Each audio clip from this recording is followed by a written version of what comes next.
Hello everyone, welcome back to my channel. If you're new, welcome to my channel. My name is Lily. I am officially a senior in college and I am a preschool teacher as well.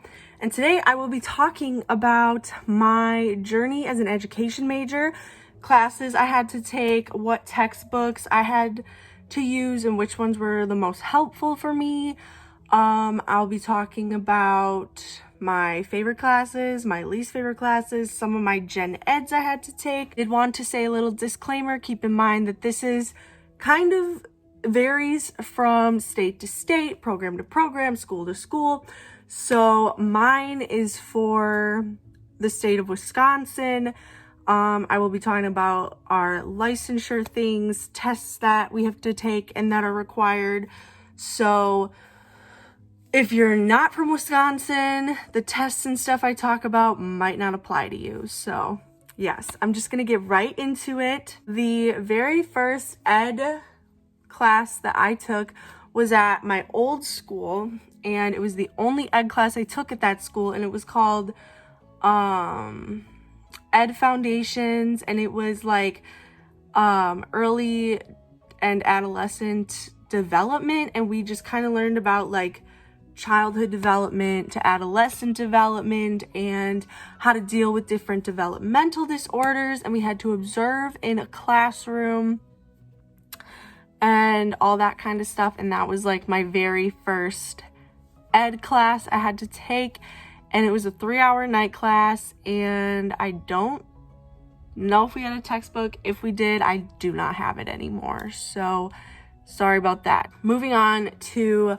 my next ed classes, this is when I transferred to my current school.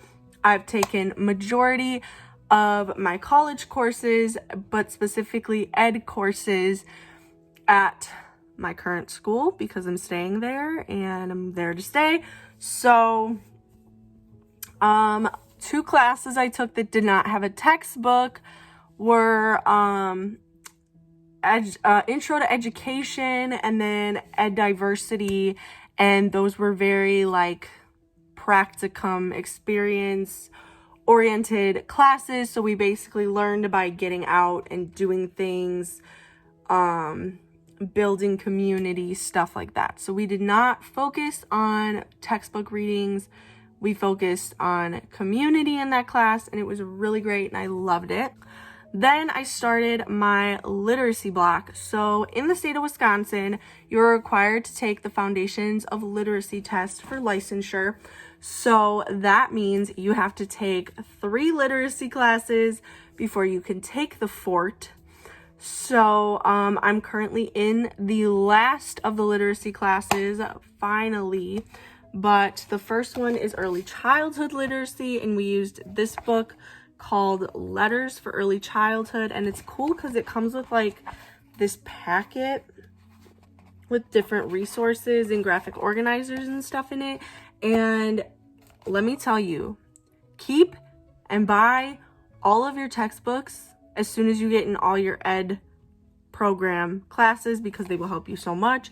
I'm so glad I bought this one because it helps me with my Fort prep notes that I have to take for my class.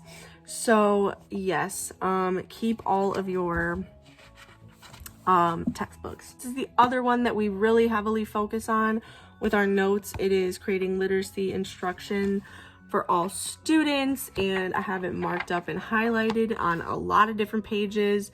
This is another one that helps me with my Fort prep note. Along with that, I also have this big binder of my RLA class resources because we've gotten so many handouts, so I've kept them all in this binder. Some of them are things I can use in the classroom, and other things are informational note-based handouts that I know are going to help me with the FORT and future logistics and everything like that.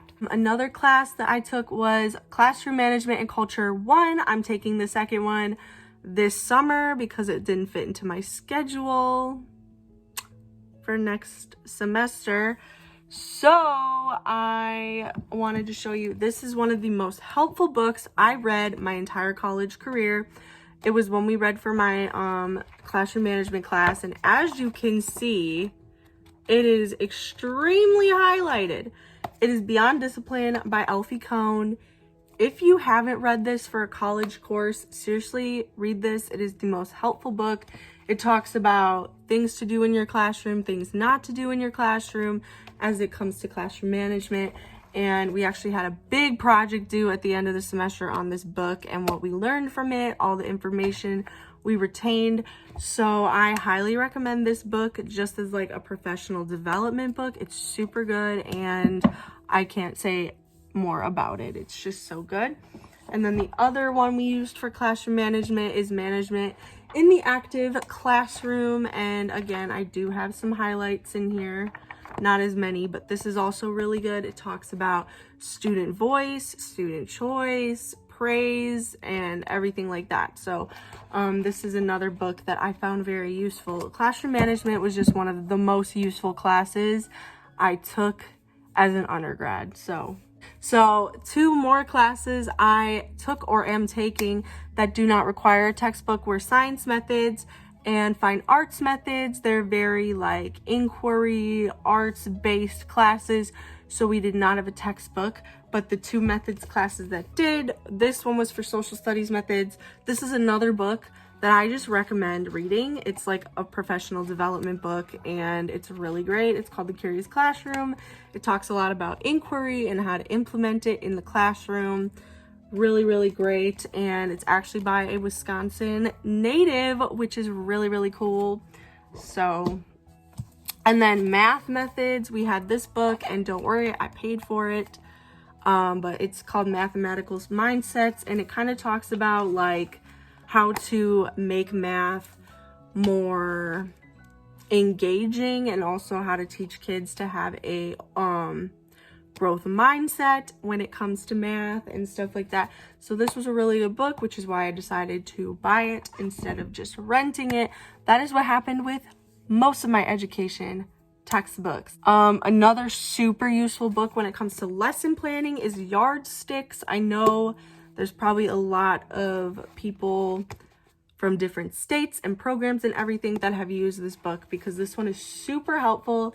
It goes grade level and age level and by age level, and it just talks about where they are developmentally, where they are academically, and it just gives you different strategies and techniques to use with these students in the classroom. And it's really great, especially when you have field work and you don't know what grade you're going to be in. This is for ages 4 through 14, and it's just super helpful. So really liked that book. This one called Classroom Instruction That Works. This is for most of like my field classes. I've needed this book and it's honestly very helpful. There's a lot of good techniques and strategies, and it talks about like graphic organizer usage and just all these different things you can apply in the classroom to help assess your students. And then I have Make Differentiation a Habit, and it talks about how to differentiate for all different groups of students. This one was also very helpful. This one was also for field class, like field class, benchmark, the inclusive instruction and assessment class. Those were like all in this one class. So yes, I am a SPED minor, so I have a couple of books from my SPED classes. So my first class I took as a SPED minor was the Autism Spectrum and Communications Disorders class. And this was the book we used as a textbook. It's called You're Going to Love This Kid.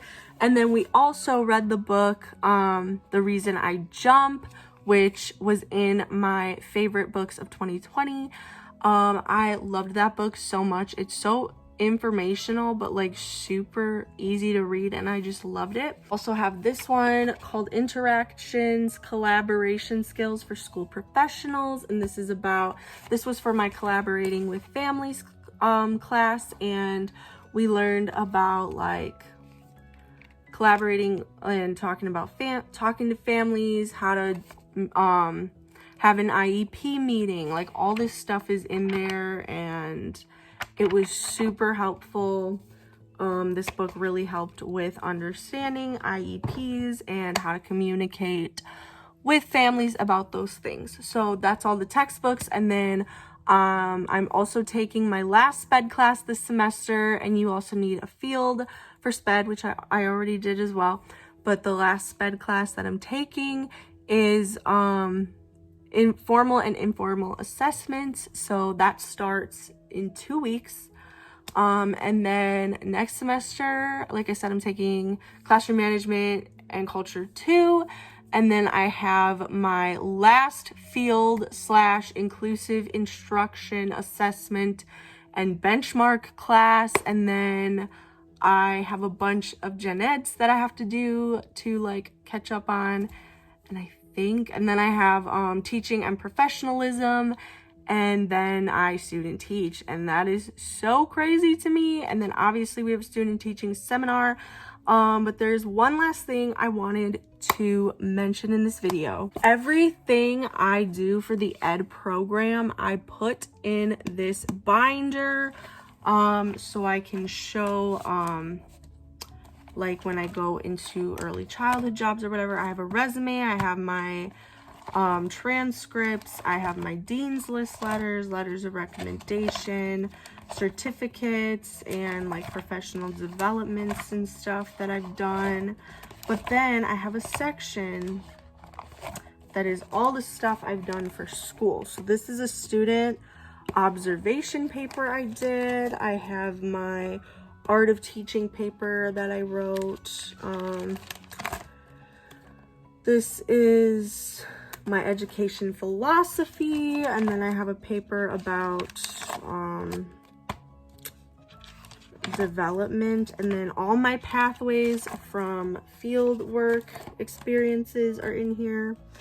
And then I have things that I made. So this is a flyer about IEPs that I did for one of my sped classes. And then I have all my lesson plans, which the lesson plans in college are so long, you guys. Like, they're just very long, and those are all my lesson plans that I've done so far. And then I did a bunch of, so this is a classroom management strategies list, and like if I had a kindergarten class schedule, what it would look like, a parent letter, classroom checklist, and then sub binder stuff. So that was all stuff we had to do for classroom management. And yeah, that's like everything I wanted to touch on. Is just print everything that you do for the ed program and keep all the resources you get in classes. Everything is super helpful, and it will come back and you will need it. So that is everything I wanted to talk about in this video. If you have any more questions about my life as an ed major or college or teaching or anything, leave a comment down below and I will make sure to reply to it. Thank you so much for watching. Stay beautiful. Bye.